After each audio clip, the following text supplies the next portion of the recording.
What are some of the key priorities on the DI agenda currently? Okay, you're right. When we reflect, in terms of the priorities for DI EDI agenda, at the front and center are two. Number one is culture and the retention of, and that how that interfaces with hybrid working.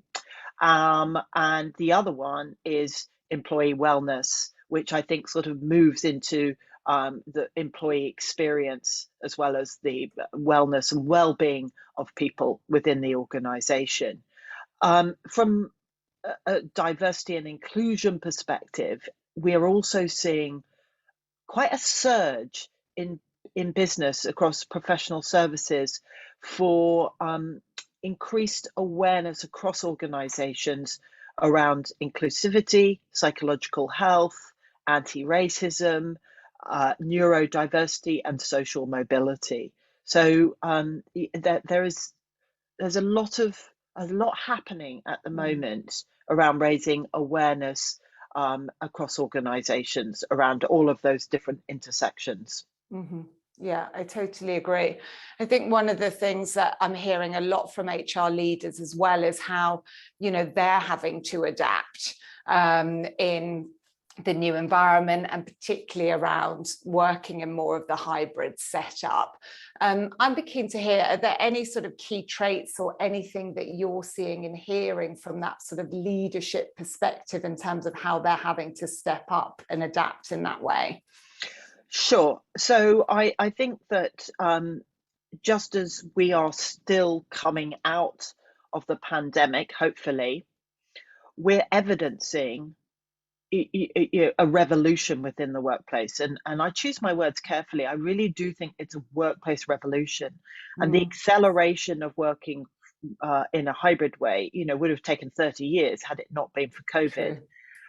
So when we're talking to the HR community in terms of adaptation, one of the things that we're seeing and we're noticing and we're talking to people in the HR community particularly about is how are you looking after yourself, number one, and number two, what are the styles of leadership that you need, both yourself as, let's say, an HRD, but also the senior leaders around the table? What style of leadership is needed? So if I can start first with the new styles of leadership needed that I think are really important is extended empathy. Okay, so we've been talking about inclusive leadership behaviors and styles probably for the last 4 or 5 years, as has every other D&I consultant on the planet, I hope. But what I think we're seeing now in 2022 is the need for a higher level of empathy. And true empathy starts with listening.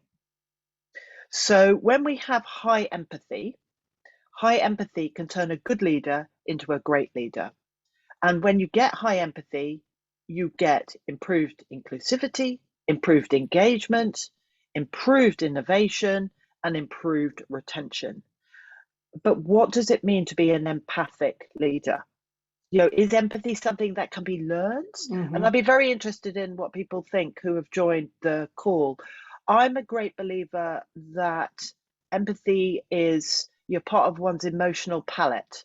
And we may have, if you think about a palette, and you're painting a picture, you could have a tiny little bit of paint there, or actually quite a lot of paint. And it can be developed by squeezing a bit more. And so it can be developed, empathy can be developed, but it can only really be developed, Kirsten, in my opinion, when we start work on ourselves and understand the barriers to us being empathic to other people. It's probably more that we're tied in with stuff going on for us. And then the other part of answering your question, which I think is really, really important to be aware of, is from an HRD, an HR perspective, from an EDI perspective, from a leadership perspective, organizations are beginning to be a little bit more aware of trauma, to be more trauma informed. And this may seem slightly radical, but this is something that we're really passionate about at Inclusive Group, talking to people about the impact. Because if I'm in an HR position the chances are that, you know, I'm an empathic person and I have been bombarded by other people's pain and hurt on top of my own. And that means that I may well have, you know, type 2 trauma. And trauma can be type 1, which is like, say, a bomb goes off, there is no warning, it just happens, an assault, we cannot get our bodies ready for it. And type 2 is more extended trauma over a period of time, and now we are 2 years down the line. So I think that these are really important things for our community to be thinking about, and that in going forward, organizations need to be much more trauma informed in order to help insulate all of us. And the people that are really susceptible are people in HR positions, EDI positions, senior leaders, who are carrying other people's stuff on their shoulders as well as their own.